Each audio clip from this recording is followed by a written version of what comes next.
Hey guys, Preston here. Welcome back to another video. Today we're going to be breaking down the AFC North draft picks and the grades for them. I did this 2 years ago. I'm going to do it again. So I go division by division, breaking down every team's picks. So we're going to start with the AFC North, then we'll do the NFC North, then South, East, West, so on until we're done. Let's see. I'm going to go alphabetically in terms of the team, so there's no favorites involved. Because, for instance, heads up, just right away, I'm doing AFC North first. I am a Steelers fan, but obviously I'm willing to be critical of my own team, and I definitely will be. I like their draft, but as a whole, this whole division did pretty well. But I'm going to be critical of every team. I'm going to be honest with every team. I won't be overly harsh because I tend not to do that. But, yeah, so basically I'm going to go team by team, mention every pick. I'm going to give you my favorite pick, like my favorite choice they made. Probably more than likely that just means my favorite college kid they drafted. The best value pick they had, the worst value pick they had, and then kind of just best and worst in general, right? So let's say they drafted a kid in the third who could have been drafted in the second or first. Let's say that's a really good value pick. If they reached for a guy, that's where the bad value comes in. And favorite would just be just a kid I like. Maybe it's a kid from Notre Dame because that's my favorite school. Which I'll get into more, which kind of sucks for me as a Steelers fan because we didn't get any of them and a lot of our rivals did. Anyways, we're just going to get started. So first up, alphabetically in the AFC North, I'm using the CBS's sports site, by the way, and it's pulled up on the TV. It's the only way I could do it. So if I look up, it's because I'm looking at that. So I'll tell you their grade for the pick, and I'll give you my personal one, see how much they line up at all. So the first pick the Ravens made, well, I guess first off, the Ravens had a decent amount of picks this draft. 1, 2, 3, 4, 5, 6, 7, 8. 8 picks, I believe. So that's obviously more than one round. They did not have a second, though, which they didn't really need it. I think the Ravens had a very solid draft. Their first round pick was Marquise Hollywood Brown, wide receiver from Oklahoma. They gave it an A on this. I'd say, yeah, an A or a B because receivers are needs, right? So that's where I think that's where they got the A from, right? It's a need. There's a chance he's the best receiver in the class. There's a lot of, I'd still say, I'm not sold on it, an A, simply because they only one of two teams to take a wide receiver in the first round. There's a chance they still could have got a solid guy later on, which in fact they did, that we will mention later on. But he's very small at 5'9" and 170, and I mean they already said he can't there's unlikely he puts on more weight, and he's coming off a pretty bad injury. So there's a chance it could work out great for him because of his speed. He's very athletic and he'd pair very well with Lamar Jackson. But if he fails, he's going to fail hard, and unfortunately for Ravens fans, we know your history of drafting wide receivers has not been great. So time will only tell, but as of right now, I'd say, yeah, B. I'd give it a B, an A or a B. It's a need. So A minus, how about that? A minus. In the third round, pick 85, that's their next pick. They had no second round pick, and they picked 85th in the third. They still got a pretty good value here for Jalen Ferguson. He's a guy who, I believe he had some off the field issues a while back, and that's the main reason he wasn't invited to the combine. But either way, he managed to get picked in the third round by the Ravens. He's Jalen Ferguson, edge for Louisiana Tech. So he's an edge rusher, obviously, defensive end. He had very good stats. Granted, he played in this USA, so it's hard to judge fully. He's a solid prospect, and some people viewed him as a first-round pick very early on, which helps a lot. I mean, CBS Sports give him a B+, but I'd say the Ravens are pretty good at turning defensive players the stars. They're good at developing defensive players. I lost some guys, so he'll help them out in the long run. I'd agree. I'd say it's a B+ pick. Pretty good. And then the third round pick, which they got from New Orleans to the Jets via Minnesota. There's a lot of trades involved with that pick, but this is the pick I like probably the most. Personally, this will be my favorite pick. Not for the team, but for me, right? Because it's Miles Boykin, wide receiver out of Notre Dame. I think he's a very solid receiver. He was Ian Book's go-to target the last 2 seasons. He's been solid. He's got the height to back up. He's a good build for a wide receiver at 6'4", 220. He's not the fastest guy, but he has a lot of potential. And in the third round, late in the third, I think that's a good pick for them, especially since they needed receivers anyways. Picking up 2 in the first 3 rounds will really help solidify the fact, because as we all know, they weren't going to get any free agent wide receivers. The GM basically said that on his own, simply because Lamar Jackson is not the best at throwing, and they like to run the ball a lot. So they got some solid ones in the draft because it complements it all well. Then we have Justice Hill in the 4th round, which I like Justice Hill. He was rumored to be a Pittsburgh option a lot, which I'm okay with it, because Pittsburgh, this is already separate, but they kind of have a guy similar to this. I'd compare Justice Hill to Jalen Samuels, honestly. He's a fast, maybe not quite the same, not as versatile, but he's a receiving running back who's very agile. He's quick, which complements what they have with the signing of Mark Ingram, because they didn't have a very solid running back. It was kind of a running back by committee. It was Alex Collins and the kid from Louisiana Tech that's also slipping my mind. I liked him coming out of college. But yeah, so now Mark Ingram gets a nice balance with Justice Hill. It's the 1-2 tandem. It's kind of, Hill's like the new Alvin Kamara for the Ravens. It's Ingram's Kamara. Obviously, I don't expect Hill to be at the same level as Kamara. It's going to be hard to do that. But that type of player, It's a good counter. I like it. They gave it a B+. I'd agree. I'd say it's a good pick, a solid pick. 4th round, they went offensive line with Ben Powers. I'm gonna be honest, I'm not completely sure of. I'm reading what it says about him real quick. Don't ignore me. How the strength of Baltimore's offensive line at the moment. I think it's pretty solid. So I'm guessing this is more of a depth pick, which in the 4th round, I guess I could be okay with. Oklahoma had a pretty good offensive line. It looks like he's more of a developmental guy. I'm not sure how good they are at developing offensive linemen, but hey, once you're in the 4th round, to me, it doesn't matter too much. They gave it a C. I'm going to say a B. Depth is good. They needed it. Then in the 4th round again, at 127, they got Amon Marshall, cornerback from USC.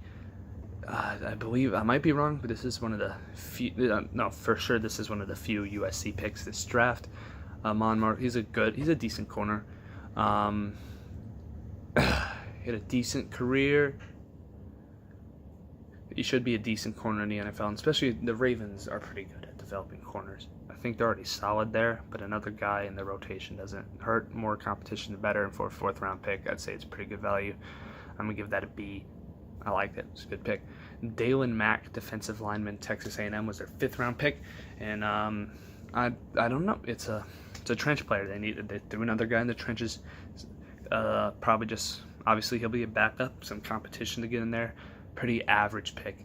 I'd say just a B again. It's an average. It's a decent pick.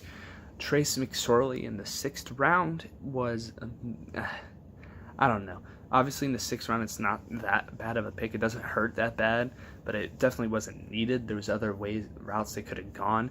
They already have a backup quarterback. So McSorley, I don't think he'd ever be a great NFL quarterback. Obviously, I loved him in college, but he's just depth behind Lamar. He's a similar style where he runs more, so I don't know if they're going that way. But all their quarterbacks are the same now. Jackson, RG3, and McSorley all have similar play styles. I don't think it's very necessary to draft a 3rd quarterback, but it's the 6th round. It doesn't hurt that much. I'm going to give it a C.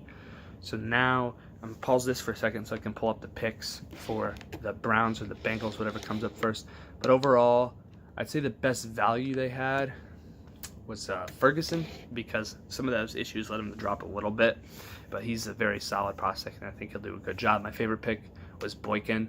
The worst pick they made, which, they had a really good draft in my opinion. The worst pick they made was McSorley, which is really saying something. When your 6th round pick's your worst pick, you had a pretty good draft. So I'm going to pause this, and we're going to move on to the next batch. All right, next up is the Cincinnati Bengals. Their first pick, the 11th one, is Jonah Williams. I don't believe this was their first option. I think there's a good chance Pittsburgh, trading up to 10th, one spot ahead of the Bengals, took the prospect they were going for, which feels great to me as a Steelers fan. It's a little nice retribution for the fact that we were going to take William Jackson the 3rd when the Bengals traded one ahead of us, took him, and it led to Pittsburgh getting the notorious Artie Burns. Obviously, Jackson's better, and I would love to have him on our team right now. So it felt nice. But either way, the Bengals still got a solid prospect at a position of need, in my opinion.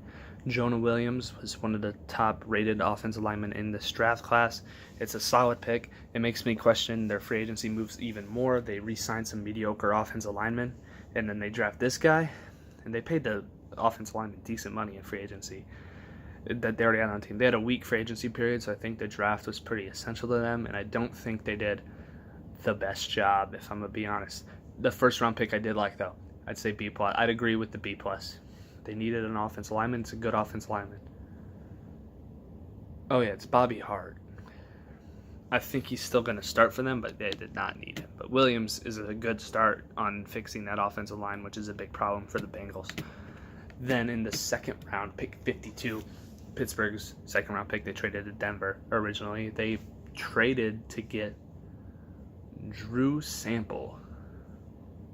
Well, maybe I think they accepted a trade back, but either way, they got Drew Sample, a tight end out of Washington. It's a weird pick for me. I'd say it's weird because I didn't know much about him either. I didn't hear anything about him going in the second round. I don't think he was anyone's top tight end options. I'm pretty sure there's other tight ends still available. He didn't get to show off his skills a lot at Washington, but sorry, I'm just seeing what they had to say about him. He has potential, but I still think is a bit of a reach in the second round. They have tight ends. They even re-signed that one of them. I think it's Croft might be his name. Let me know if I'm wrong. But I think a second might have been a bit steep on a tight end, especially this one. I think there's better options. So I'm going to give that they said a C. I'd agree. That's a C to me. It's a kind of pick. In the third round, they went with Jermaine Pratt, linebacker, North Carolina State. He's a very physical linebacker. I think it was a good pick. They're claiming it was a bit of a reach, but I feel like with the linebackers that were left, it was decent. It wasn't a crazy great pick, but it was a solid pick in a position of need. They said C+. I'm going to say that's a B. That's a B for me. It's a position of need. I mean, they took the linebacker they thought was the best available at that time, or who fits their system the best, and I think it's Pratt, I believe. I'm not sure how you pronounce it exactly. Is a solid pick for a late third-round guy who could potentially make an impact on that Bengals roster immediately. Then we go to the fourth round where they got another NC State product, this time quarterback Ryan Finley. He was the starter at NC State all 4 years. He had a solid career. Apparently arm strength is the reason he fell so low, but I didn't expect him to be a starter anyways. I think he'll be a solid backup, maybe a project under Andy Dalton. I don't believe Andy Dalton will stay the starter there for long with this new quarterback and new thing they're trying to do. And Finley was just kind of a shot out there with the fourth-round pick. Might as well try a guy. He might end up being a starter. He might be a Dak Prescott. He might just be a solid backup. Either way, I like the pick. I'm going to give it a B. Then we have in the fourth round again, pick 125. They ended up with 3 fourth-rounders. It's probably part of the trade. But they got Rennell Wren, defensive lineman from Arizona State. It looks like he's just a big defensive lineman. And he has potential. In the fourth round, I think potential's an important thing. Defensive line's always a good thing to go with. I'm going to give that a B. And then they hit offensive line in the fourth round, pick 136 with Michael Jordan, a great name. Obviously, there's a lot of expectations there. He is slow-footed and stiff, according to this. He had a good combine, though, which shows he has potential. Guard help is important for them if they keep Williams at tackle. Either way, they need offensive lineman help, and I think picking up another offensive lineman doesn't hurt. They really gave him a bad grade on this. That's a D+. I'm guessing they just overvalued him, but I say hitting the need's important to me, and I'd give them he's not a great player, so let's go with I'll say a B-. I'm sorry, I'm not as tough. Back again, there's a slight cut, sorry if you noticed it, but yeah, so Michael Jordan, he's 6'6", 312, decent offense lineman. I said B-, C kind of range. Fourth round pick though, so it doesn't hurt that bad, especially when it's your third one in the whole draft. Then in the sixth round, pick 182, they went with Travion Williams, running back, Texas A&M. I really don't understand. They drafted 2 running backs this draft, which to me did not make sense, considering the fact they had Joe Mixon already. I'd say at most they could have drafted 1, and he could have been the guy. Honestly, the second running back I like more potential-wise.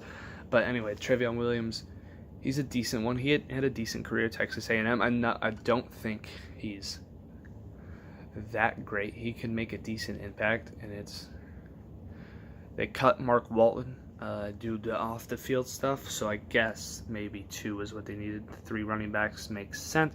I wasn't sure about drafting both of them. There's obviously a lot of undrafted free agents that still occur, but not a horrible pick. I'd say a C. Not bad, not great. I don't think it's really what you need. But once again, this is the 6th round. So these are a lot of shots in the dark once you get to this point. You're just hoping they can stick to the roster, let alone make an impact. That'd be great. There's not a lot of guys that make impacts this late. Obviously, everyone brings up Tom Brady and Antonio Brown, but that's literally like 2 people, man. There's not a lot. And then next pick, they went with Deshaun Davis, linebacker from Auburn. Another linebacker, might as well throw it in the mix. Get more linebackers in there for the offseason. Obviously, you cut down anyways, but the more competition, the better. Not a bad pick. They gave it a C+. I'm going to say a B. Makes sense to me. You hit the right thing. Worst case, he doesn't work out and you lost your 3rd, 6th round pick. Take it. And here's another 6th round pick.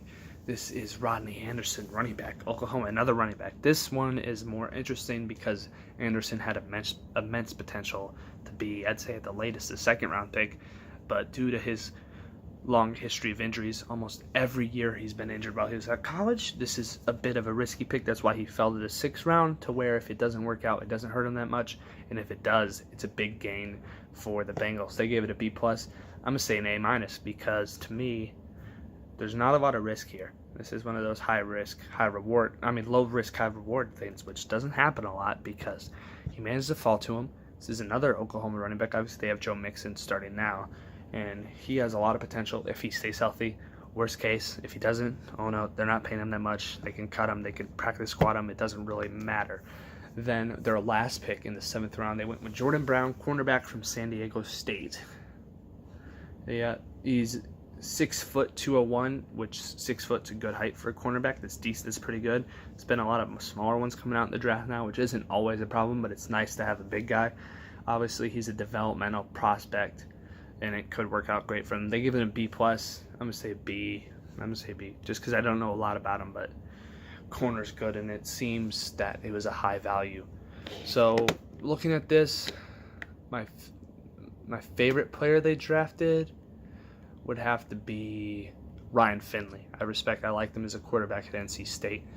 Best value, though, there wasn't really a great value pick here. I'd have to go with, I'd just say Anderson, I guess, because, he had a lot of potential. Obviously, there's still risk involved, but I still say he could be one of the better value picks if his career pans out.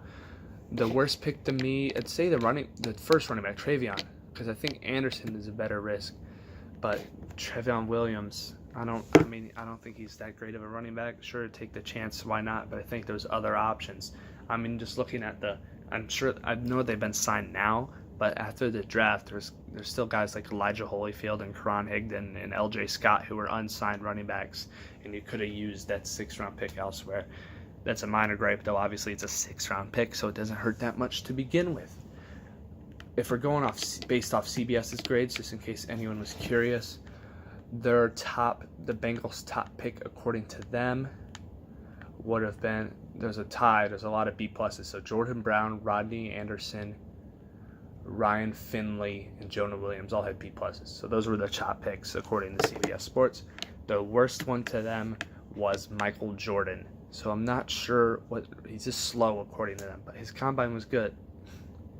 He's raw, but I still think it's decent. Maybe if it was drafted a bit later, that grade would have been better. But yeah, all right. So now I'm gonna pause it for a second, and we will go to the Browns, and then we'll end it with my Steelers. All right, now it's time for the Browns. The Browns looks like they had the least amount of picks in this year's draft, including not having a 1st round pick. But I do believe they got good value with the options they had. I don't think they'll be my winners of the AFC North simply because the lack of amount. But with what they're working with, they did a very solid job. So their first pick they took, round 2, pick 46 was the first pick they had in the draft. They got Greedy Williams, which to me, that was a good job. I'm sorry, my nose is itching. But yeah, that was a really good job to me. I think the value is good. He's already talking, which leads me to be concerned a little bit. The Browns already have a lot of interesting characters on the team, so why not add another? It's going to be fun to see if they all mesh. But if you're looking purely off talent, Greedy Williams, to me, was one of the top 3 corners in this year's draft class, and he fell a bit simply because of his... they said he's not a good tackler, but he is really... They really praise him on covering, so if he can cover well enough, he can make up for the bad tackling. And tackling, he can always... It's hard to learn, but he can get better at it, obviously, especially in the pro level. He has more time now to really hone in his skills. They gave it a B. I'd give it an A. I like that pick a lot. Unfortunately, it went to the Browns, though, so, you know. Then their third round pick, their next pick, round 3, pick 80, is... Sorry, one sec. Sorry about that. My nose is super red because I'm a little sick, and the lighting just makes it look crazy, but that's not what we're here about. Yeah, like I said, the next pick, round 3, pick 80. Yeah, round 3, pick 80, was Sion Takiti, linebacker, BYU. They gave it a C. I'm going to be honest, I don't know a lot about this guy. I think linebacker's not a bad spot. I believe they may have lost some people on linebacker, and even if you have in depth at linebacker, is always a good thing to have. They said he's a pretty decent linebacker, and he tries hard, but it might have been a bit of a reach. So they gave it a C. I'm going to go ahead and agree with it just because in the third round, for a guy I've never heard of, especially with the linebacker they got later, which, I mean, that makes that pick even better, but still, it kind of shows that this one was a bit of an interesting selection. In the fourth round, though, they got Sheldrick Redwine, safety, Miami. This guy, I believe, is the athleticism is on his side. He is, he's more of a run stopper than a playmaker apparently, but he could be a good box defender for the Browns. Basically, this is their attempt to replace Jabril Real Deal Peppers because they traded him to the Browns for to the Giants in exchange for Odell Beckham Jr. along with the first round pick they no longer have. Either way, I think they're fine with that, and getting Redwine he won't be as good as Peppers, I believe, at least not right away, but he is a solid pick in a position of need. I'm going to give that a B. I agree with that. It's a good pick right there. Obviously, he's not great. It's a fourth-round guy, but that's a decent, solid pick for what it was. This might be one of my favorite picks in this, and that is round 5, pick 155. I don't like Alabama, but I mean, value-wise, Mack Wilson in the 5th round is pretty solid. I know very early on, a lot of people had him going in at least the 2nd round, maybe 3rd. He fell to the 5th. I'm not sure exactly why, especially an Alabama linebacker product, but a 5th-round pick for Mack Wilson, a solid middle linebacker, is really good to me. I'm going to give that an A. I think it's an A. I think he'll have a decent career. And worst case, it's a 5th-round pick. It's one of those low-risk, high-reward kind of scenarios. Yet again, good job, Browns. I hate saying that, by the way. They're not supposed to be good at anything. Here we have I guess you could call it a reach. I like this. Austin Salbert, kicker, Oklahoma. The Browns spent a 5th-round pick on a kicker, which obviously tends to be frowned upon. I'm pretty sure there's like 2 or 3 teams at most this year that spent draft picks on kickers and or punters, and I'm not a fan of that. I think obviously most teams don't draft them and they wait till the UDFAs are out and they just scoop up 1 or 2 UDFAs. Undrafted free agents is what UDFA stands for, by the way. I don't think you needed to draft a kicker. They give it a C-. I'd say a D. I don't think it's. I mean, he may be a good kicker, but even then, I really feel like you could have just signed him afterwards if you really wanted him. So, yeah, that's probably my least favorite pick they made. Then we have Drew Forbes, offensive lineman from South Southeastern Missouri State, maybe? I'm sorry, I don't know this acronym exactly. SEMOST. I'm going with Southeastern Missouri State, the Redhawks, but I might be wrong. Either way, he's just an offensive lineman prospect in the 6th round. I think anytime you pick up O-line in the later rounds, it's a pretty good choice because depth is always important in the O-line, and you can always develop these guys. You have time, especially if you have starters. I will say I don't think the Browns' offensive line is that strong, and so waiting to draft on offensive lineman until the 6th round was a bit surprising to me. And I think that might be one of their weaker points in this upcoming season. They keep talking about the Super Bowl hopes, but I still feel like that offensive line isn't that good. And so if Mayfield doesn't get time to throw to his star wide receivers, it may not matter. But either way, like I said, good pick. B. That's a B to me. And their final pick, 7th round pick, 221, Donnie Lewis Jr., cornerback from Tulane.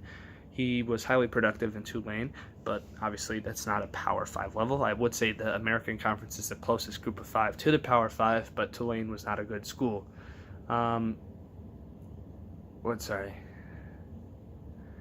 He's a good player, though. He's solid, and they really like the value here in the 7th round. They give it an A-. I'm going to go ahead and give it a...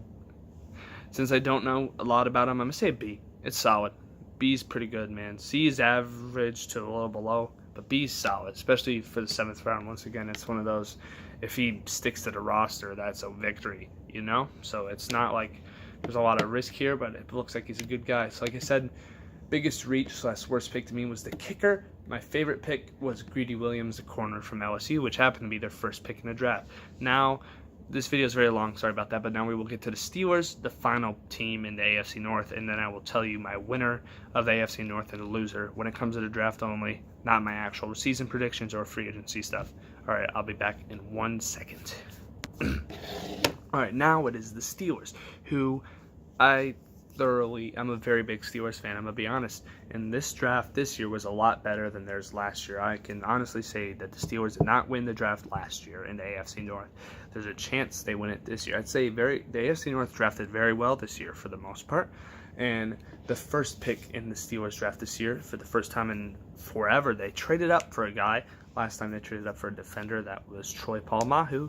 And if this guy turns out anywhere remotely close talent-wise, it will be a great pick for the future. I do believe it's a great pick now, and that is Devin Bush, pick 10 of the first round. We traded up 10 spots, gave up a 2nd and a 3rd next year, but the belief was that we'll get a compensatory, it might have been said wrong, pick for Le'Veon Bell leaving, which will more than likely be a 3rd.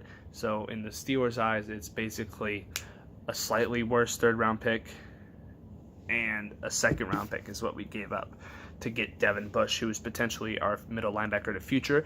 He is very solid. He's fast. He hits hard.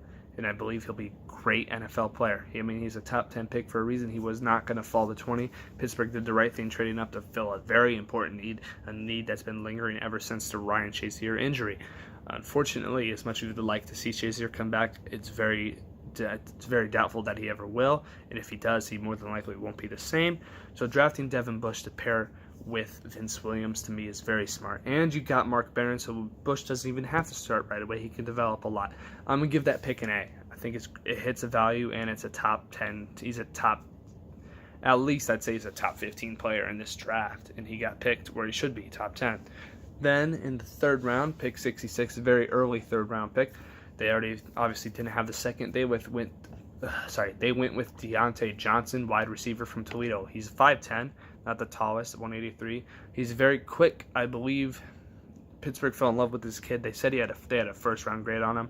Very good route running, decent hands. They gave it a B-. Oh, by the way, they gave Devin Bush a B, but they gave Deontay Johnson a B-. Me, I was not the biggest fan of this pick because, contrary to the popular belief, I really didn't think Pittsburgh needed to draft a wide receiver this time. If you think about it, obviously there's no Antonio Brown level talent here, but I don't think Deontay Johnson is going to be anywhere near that either. I think the combination of Juju, James Washington, the guy you just spent a 2nd round pick on last year, he has a lot of playing time now, he can develop, plus Dante Moncrief, Ryan Switzer, and Eli Rogers would have been enough, you know? And with the Johnson pick, obviously there's more competition involved, which they love to see, and there's a good chance that means Rogers or Switzer might be gone, or someone at least. I'm not sure how many receivers they plan on keeping. Either way, I mean, I don't doubt Pittsburgh a lot when it comes to wide receivers, but if you really want to think about it, sure, this kid could be the next Juju or Antonio Brown, right? But he could also be the next Sammy Coates or Marcus Wheaton, some just decent guy who we spent a very high third-round pick on when there was other guys available who we could have used. The most popular pick most Steelers fans were hoping for, including me, was Chase Winovich because, well, I'm not even from Pittsburgh. The story was great. He's a Pittsburgh native. He wanted to play with the Steelers really bad, and I really felt like more edge rushing depth would help, especially since Bud Dupree's future is still uncertain. But regardless, they went with Deontay Johnson. I don't think it's the worst pick ever. They gave it a B-. I'd agree. I'd say a B-, maybe a C. I won't hate on the kid. Obviously, I respect the draft picks, and I think he can do well. I just think there might have been better options at that pick, and I think he might have been available later on. But either way, I'd say Pittsburgh sort of redeemed themselves in the third round when they went third round pick 83. They got Justin Lane, cornerback from Michigan. And this right here is the best value in the draft, the best value pick they made the entire draft. Getting him in the third the verdict tended to be that he had a first-round talent. He could have went in the first or second round, and he fell to us at the late third, pick 83, and we signed him. He's got all the measurements, 6'2", 192. That's good. A tall corner is always nice to have. He has a lot of potential, and I believe this just happened very recently before I started filming. We did not pick up Artie Burns' fifth-year options, which means the fifth-year option very likely means he is out. So this guy steps in for Artie, and to me, I mean, I'm sorry that obviously it sucks that Artie didn't pan out. I feel bad for the guy, and it sucks for the team as a whole, right? You'd love to have your first-round pick be successful, but either way, it looks like Justin Lane will be the new, improved version of Artie Burns. I think he might already be better than Artie has been playing recently. So plugging him in, he'll be that fourth corner. To me, he'll be the third outside, fourth guy in general, because it's Hayden and Nelson on the outside, and Hilton's got that slot corner position on lockdown, and Lane can fill in the gaps whenever there's injuries. I think he can develop a lot, and we're still not sure if we'll have Hayden next year, so hopefully if Lane develops perfectly, we might be able to move on from Hayden, or we keep Hayden and we just grow a tandem even better. I will say Pittsburgh has improved that cornerback greatly, and I am very appreciative of that. I think they did very well in the fact that I believe corner and middle linebacker both improved drastically this offseason through the draft and free agency, which is very good because those have been Pittsburgh's two main problems for a while now. The next pick I also love. I mean, I already mentioned that three running backs isn't always the best, especially with Joe Mixon and stuff, and I think I was a bit harsh on that, if I'm going to be honest, but it's still not the same because to me, Benny Snell is a better running back than Travion Williams, and Pittsburgh without Bell could really use a three-headed, it's a beast, man. It's a tandem. The dynamic trio of James Conner, Benny Snell, who runs similar to James Conner. We saw Conner's not always healthy. He's a little injury prone. He gets hurt, and having less of a workload will be beneficial to him in the long run. So him and Snell play similar. They are those that can run through you. They got a bit of agileness to him, though. And then you have Jalen Samuels to be the contrast. He's very quick. He's obviously very versatile. He played tight end and wide receiver in college. And I think those three is a very great combination, and I don't think we'll miss Bell that much, considering the fact that Conner on his own almost got 1,000 yards. Samuels had that 142-yard game against the Patriots, and I believe Snell has a lot of potential, and I think he'll be a very special player. I was very excited when we found out we picked Benny Snell. There's a good chance he wears Bell's old number. Maybe we'll forget about him quicker than we think, Steelers fans. And in the fifth round, to me, Benny Snell is a A-. For the round it was in, the fourth round. Obviously, A- isn't based off like pure talent-wise. Obviously, I'd say for the fourth round pick, an A- is what I'd give it. In Lane, I agree with the A they gave him. That's a high-value pick for the third round, 100%. And then in the fifth round is when this stretch they didn't like it too much, but to me, I think it fit needs, and they were late-round picks, so I'm going to be a little less harsh because I believe hitting your needs is very important. Obviously, you saw some of the way I graded picks earlier. It matters to me. So in the fifth round, they got Zach Gentry, tight end, Michigan. He's a converted quarterback who hasn't been playing tight end that long. He definitely has a size for it at 6'8", 265 pounds. He has potential, but he's definitely a developmental prospect. And I think there will be a bit of a hurting when it comes to tight end this year because he is not better than Jesse James, at least not in the moment. Maybe it might take a couple years for that to happen. So we're going to rely a lot more on McDonald because Grimble is more of a blocking guy. He's decent. And Gentry will probably be the third guy coming into the camp, but there's a chance he becomes number 2 guy pretty quick. And if we can develop him right, he has a lot of potential, especially with that frame. 6'8", that's good. I like that a lot. That's his best feature, is being 6'8". They gave it a C+. I'll agree with that. I don't think it was the best option. Obviously, tight end was probably necessary, but I think there might have been better tight ends available earlier or even at that point. But I trust Pittsburgh, I say a C+. I agree with that. Then in the 6th round, we picked 175. They had 3 6th-round picks. These guys, which I've heard already, is they went for they have good landing potential. And this guy, they said, could very well be a starter on special teams instantly. And to me, he has a lot of potential. That is Sutton Smith, edge rusher from Northern Illinois. He's undersized, but he tore up the MAC in college. He led the MAC in sacks, I think twice. He had like 10 plus sacks every year. I think it was more towards like 15 last season, 20 at 1.2. He's very productive. And so he has a lot of potential. He can maybe put on he's 6 foot. He has potential to put on more weight if he wants to. To me, 233 doesn't sound undersized, but he would be one of the smallest edge rushers in the NFL. He moved to the inside during the Senior Bowl. So to me, he's a very versatile player who will affect special teams immediately.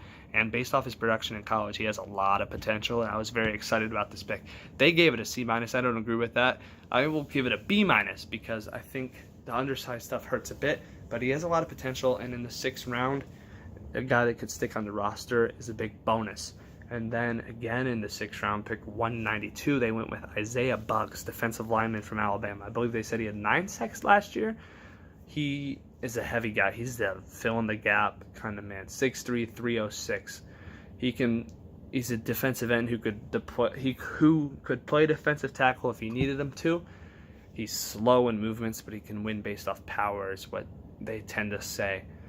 I'd say it's another depth to that front 7 on the defense. I think it helps, right? There's a chance we can move on from Dalen McCullers, who's not been very productive. I say the more might as well try more people, man. Why not? When it comes to your backup defensive lineman, potentially a backup defensive tackle to the Javon Hargrave, you might as well try.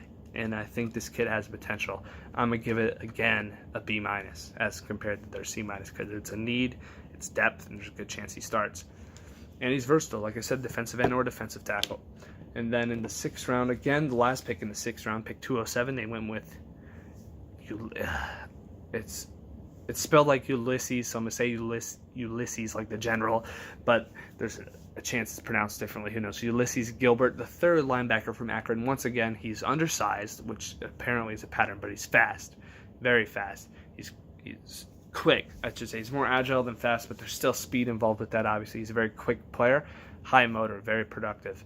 He's not big, but if he does make the team, it'll be through special teams, and once again, he has depth and has high potential. Another MAC kid. Pittsburgh has a pretty good history with the MAC. Obviously, one of them left. Antonio Brown was a MAC player, but on the current roster and past, James Harrison, MAC player. But the ones currently, most notably, is Ben Roethlisberger, who was a MAC quarterback.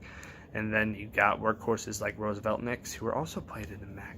So I think they like getting prospects for the MAC. They're very hardworking guys, gritty players, and they have a lot of potential. And Ulysses Gilbert, another guy, has a lot of potential, and I could see him making the team because of his special teams ability, and he could end up there pretty early. I think there's sort of a phasing out now with some of these older special teams guys. I know Hayward Bay was a big part of the special teams, and he's probably he probably won't make that final roster, and so it's getting some of these young, fast talent to play special teams and eventually, hopefully, become prospects for their actual positions in the future. I like that. It's a good pick for me, and once again, that's a B.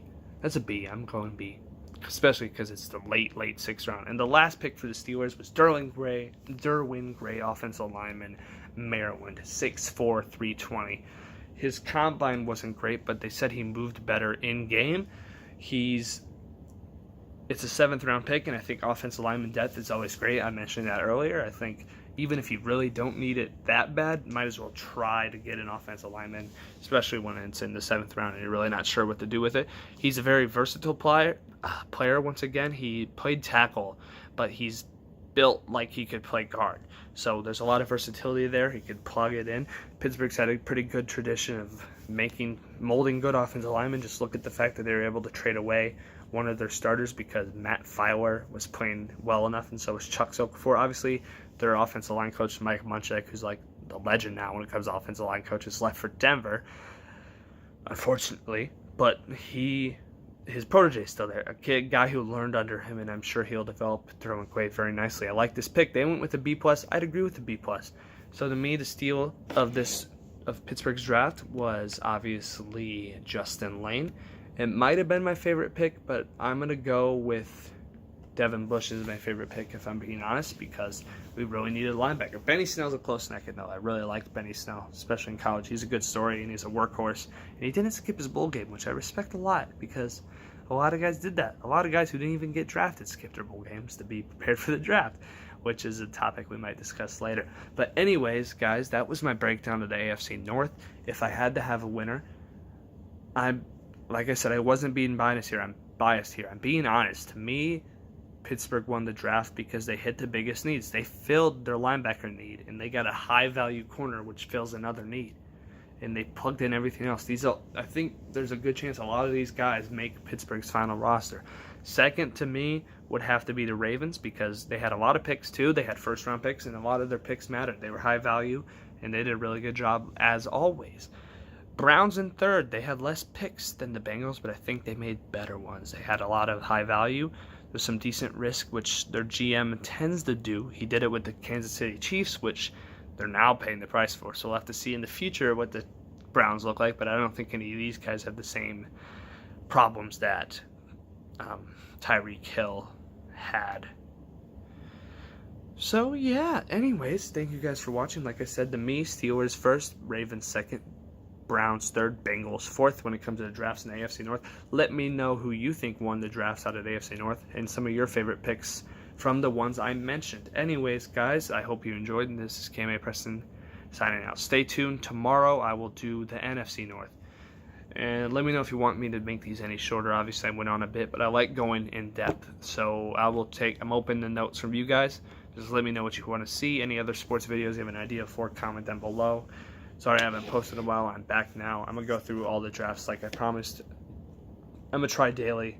There'll be at least once a week, but I hope to do more than that. All right, this is KMA Preston signing out. See you guys later.